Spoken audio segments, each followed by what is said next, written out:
శరీరంలో ఏ భాగం బలహీనపడ్డా ఆరోగ్యం కుంటుపడుతుంది. మరీ ముఖ్యంగా లోపల నిశ్శబ్దంగా పనిచేసే కాలేయం కనుక అలసిపోయిందనుకోండి, ఇక దేహం అంతా కూడా కుప్పకూలుతుంది. ఆధునిక జీవన శైలి, అలవాట్లు ఇవన్నీ కూడా మన కాలేయం పైన తీవ్రమైన ప్రభావాన్ని చూపిస్తున్నాయి. ఈ సున్నితమైన అవయవానికి ఒక రక్షా కవచం అనేది చాలా అవసరం. మరి అది ఎక్కడ దొరుకుతుంది? ఎన్నో ఏళ్లుగా హిమాలయాల శీతల పర్వతాలలో ఆయుర్వేద గ్రంథాల పుటల్లో దాగున్న ఒక రహస్య మూలిక ఉంది. అదే కటికరోహిణి. శతాబ్దాల చరిత్ర, తరతరాల నమ్మకం, ఈ చిన్ని మొక్క వేరులో కాలేయాన్ని తిరిగి పుంజుకునేలా చేసేటువంటి అద్భుతమైన శక్తి దాగుంది. ఈ కాలేయ రక్షకురాలైనటువంటి ఈ మూలిక విలక్షణ గుణాలు, అది మన ఆరోగ్యానికి ఎలా అండగా నిలుస్తుంది, ఈ మొత్తం వివరాల్ని ఈ వీడియోలో మనం తెలుసుకుందాం. మిత్రులారా నమస్కారం.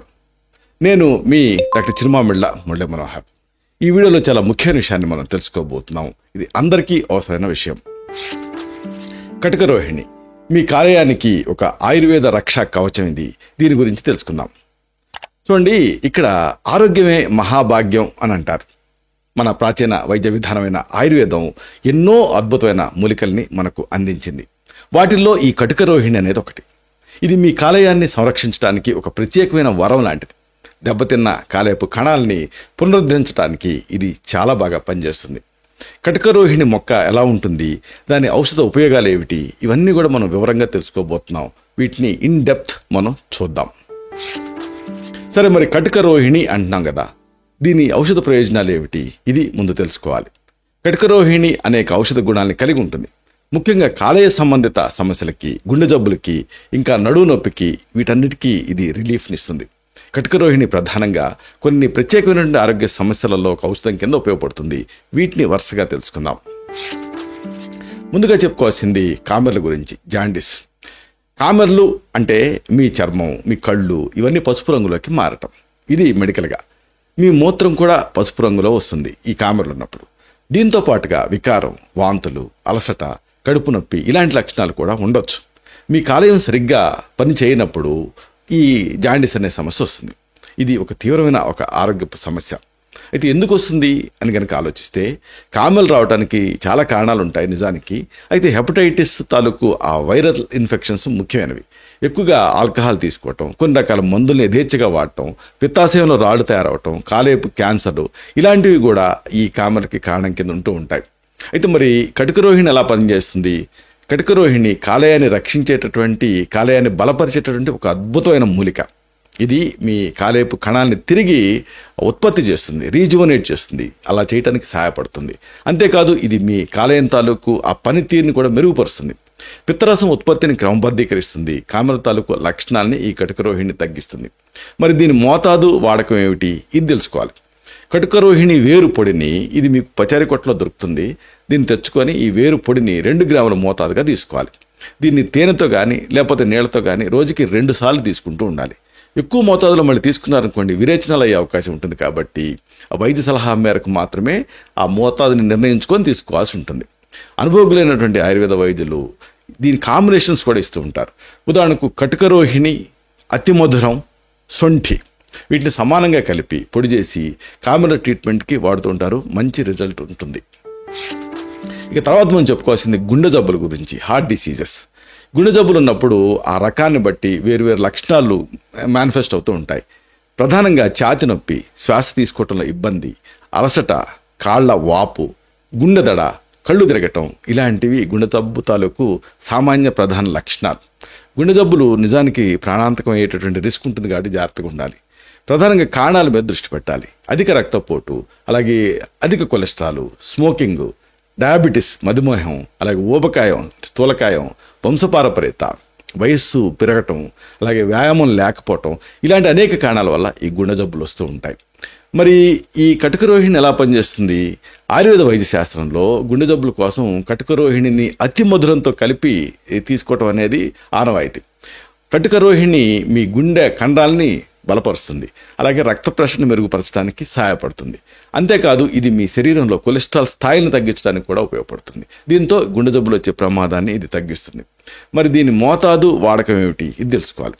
కటికరోహిణి అతిమధురం పొడిని సమాన భాగాలుగా తీసుకోవాలి. ఈ మిశ్రమాన్ని 2 నుంచి 3 గ్రాముల మోతాదుగా రోజుకి 2 సార్లు తేనె లేదా నీళ్లతోటి కలిపి తీసుకుంటూ ఉండాలి. సరైన మోతాదు అలాగే వాడకం కోసం వైద్య సలహా అనేది అవసరం. అయితే మరి కటుక రోహిణి అంటూ ఉంటాం కదా, మరి ఎలా తెలుస్తుంది అంటే దీని డిస్క్రిప్షన్ కూడా మీరు తెలుసుకోవటం అనేది అవసరం. కటుక రోహిణి అంటే పిక్రోరైజా కురవా అనేది ఒక చిన్న బహువార్షికపు పొద. ఇది ఎక్కువగా హిమాలయ ప్రాంతాలలో పెరుగుతూ ఉంటుంది. దీని వేర్లు ఇప్పుడు మన ప్రాంతంలో కూడా ఈ మూలికా దుకాణాల్లో దొరుకుతున్నాయి. ఈ మొక్క సుమారుగా 30 నుంచి 40 సెంటీమీటర్ల ఎత్తు వరకు పెరుగుతుంది. మొక్క మొత్తం కూడా చిన్న వెంట్రుకలతోటి కప్పబడి ఉంటుంది. దీని ఆకులు 2 రకాలుగా ఉంటాయి. కింది భాగంలో ఉండేటటువంటి ఆకులేమో సన్నగా పొడవుగా ఉంటాయి. పై భాగంలో ఉండేటటువంటి ఆకులేమో గుండ్రంగా లేదా కోలగా ఉంటాయి. దీని పువ్వులు తెలుపు రంగులో కానీ నీలం రంగులో కానీ ఒక గొట్టం లాంటి ఆకారంలో ఉంటాయి. ఈ మొక్క వేరుని ప్రధానంగా ఔషధాల తయారీలో వాడతాం. సరే, మరి ఇది నడుము నొప్పిలో పనిచేస్తుంది అనుకుంటున్నాం కదా, ఎలా పనిచేస్తుంది? అసలు నడుము నొప్పి అంటే మీ వెన్ను దిగువ భాగంలో నొప్పిగా ఉండటం, బిగుతుగా అనిపించటం, అలాగే కండరాలు పట్టేసినట్టు ఉండటం, కాలు కదలికలలో ఇబ్బంది, ఇలాంటి ప్రధాన లక్షణాలు కనిపిస్తూ ఉంటాయి. నడుము నొప్పి నిజానికి చాలా సాధారణమైన సమస్య. చాలామంది దీంతో బాధపడుతూ ఉంటారు. అయితే నడుము నొప్పికి కారణాలు కనుక మనం ఆలోచిస్తే కండరాలు కానీ స్నాయులు కానీ బెణకటం ఒక ముఖ్యమైన కారణం. అలాగే బరువులు ఎత్తడం మరొక ప్రధానమైన కారణం. ఎక్కువసేపు కూర్చోవటం, వంగి పనిచేయటం, అలాగే వృద్ధాప్యం, అలాగే ఆర్థరైటిస్, ఇంకా వెన్నుపూస సమస్యలు, ఇలాంటివి కూడా ఈ నడుము నొప్పికి కంట్రిబ్యూట్ చేస్తూ ఉంటాయి. అయితే మరి కటుక రోహిణి ఎలా పనిచేస్తుంది అంటే కటుక రోహిణి నడుము నొప్పిని తగ్గించే గుణాలను కలిగి ఉంటుంది. దీన్ని త్రిఫల చూర్ణంతో కలిపి తీసుకుంటే నడుము నొప్పి తగ్గుతుంది. కటుక రోహిణిలో ఉండేటువంటి యాంటీ ఇన్ఫ్లమేటరీ లక్షణాలు నొప్పి వాపును తగ్గించడానికి సహాయపడతాయి. అయితే ఎంత మోతాదులో తీసుకోవాలి, ఎలా తీసుకోవాలి? కటుక రోహిణి పొడి 2 గ్రాములు, త్రిఫల చూర్ణం 2 గ్రాములు ఇలాగా తీసుకోవాలి. రెండింటినీ కలిపి ఈ మిశ్రమాన్ని రోజుకి 2 సార్లు నీళ్లతో తీసుకుంటూ ఉండాలి. మీ వయస్సు, ఆరోగ్య పరిస్థితిని బట్టి మోతాదు మారేటటువంటి అవకాశం ఉంటుంది. కాబట్టి వైద్య సలహా మేరకు దీన్ని తీసుకోవటం ఉత్తమం. చివరిగా చెప్పదలుచుకుంది ఒకటే, కటుక రోహిణి కేవలం మీ కాలేయానికి మాత్రమే కాదు, మీ శరీరంలో ఇతర భాగాలకి కూడా ఎంతో మేలు చేసేటటువంటి ఒక అత్యద్భుతమైన మూలిక. ఆయుర్వేదం అందించిన ఈ విలువైన సంపదను ఉపయోగించుకొని మీరు ఆరోగ్యవంతమైనటువంటి జీవితాన్ని గడపచ్చు. అయితే ఏదైనా ఒక ఔషధం తీసుకునే ముందు తప్పకుండా వైద్య సలహా తీసుకోవటం అనేది చాలా చాలా అవసరం. ఇలాంటి మరిన్ని ఇన్ఫర్మేటివ్ వీడియోస్ కోసం ఈ ఛానల్ సబ్స్క్రైబ్ చేసుకోండి.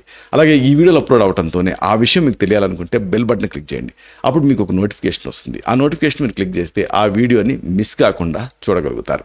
అలాగే మరొక ముఖ్యమైన విషయం, మీరు ఎప్పుడన్నా ఏదన్నా జాండీస్ లాంటి సమస్యలతో బాధపడ్డారా? అప్పుడు ఇలాంటి మూలిక మిశ్రమాలు వాడారా? వాడిన తర్వాత మీ అనుభవం ఏంటి?